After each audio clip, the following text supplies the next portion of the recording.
गोंदिया के छोटा गोंदिया परिसर में विठल रुक्माई मंदिर के पास देवबोड़ी झील में मछलियों के मरने से परिसर में दुर्गंध पैदा हो गई है। इससे नागरिकों को काफी परेशानियों का सामना करना पड़ रहा है।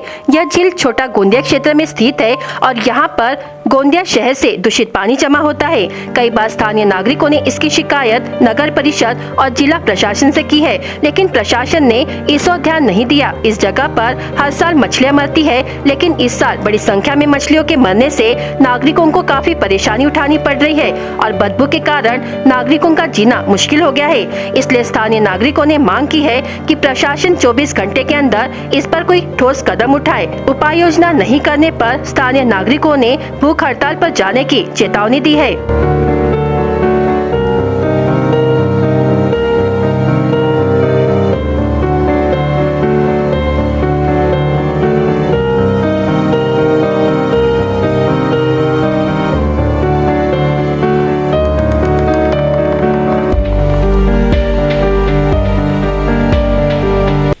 साहेब, इथं असं आहे, आज 4 दिवस झालेले आहेत आणि हे शासनाला पण याची माहिती आज आपण दिलेलं आहे।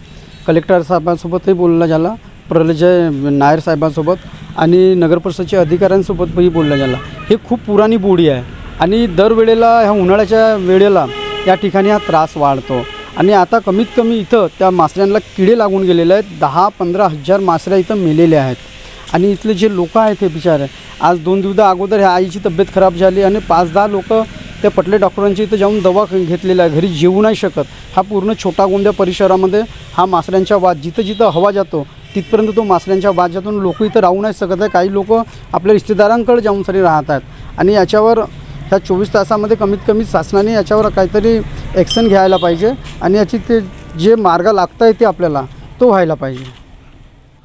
आमचा घर टाक्याच्या समोरच आहे, तर समोरून असा एवढी दुर्गंधी वास येते। मासळ्या मरण पावल्यात पुष्कळ, कमसे कम 5,000 की 7,000 दररोज मरतात मासळ्या।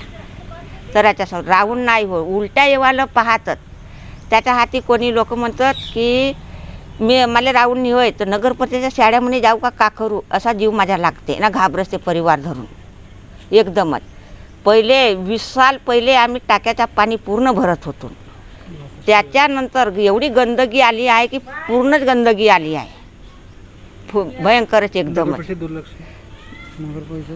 त्या दवाखान्यामध्ये भरती बी झाले अशा उलट्या करू करू, एवढं नगर परिषद ध्यान नाही देणं, कोणी लोक ध्यान नाही देऊन राहिले। लेकरा बी आहेत, परिवार गडीवर येऊ नाही शकत, एवढी वासना अशी ठरू नाही शकत माणूस एकदमच।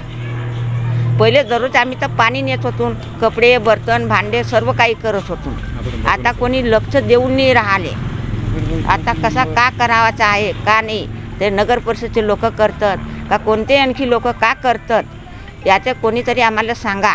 का आम्ही आता घर सोडून जाऊन की कोटी कलेक्टर ऑफिसमध्ये जाऊन का कचेरीमध्ये जाऊन बसून का करून, नगर परिषद शाळेमध्ये जावाची तर तयारी आमची होऊनच गेली आहे। पारीवर राहतो, दऱ्याच्या किनारीच राहतो, पण मासऱ्या इतक्या वास येतात, मेले आहेत तर कमसे कम 10-20 हजार मासऱ्या मेले असतील, पण आम्हाला राहून नाही होत ना काही ना। आमचे लेकरा बारा आहेत तेही बिमार पडले, आमची तब्येत बरी नसे या वासाच्या कारण दररोज आम्ही उलट्या करतो ना, भात ना काही आम्हाला खाऊन होत नाही ना काही नाही। तर त्याच्यासाठी तुम्ही आमच्या तऱ्याजवळची तुम्ही व्यवस्थित करा ना, तुम्ही या लवकर ना, नाही येत असाल तर मग आम्ही सगळे बाया मिळून माणसं मिळून आम्ही तुमच्या याच्यामध्ये नगर परिषदमध्ये येतो आम्ही।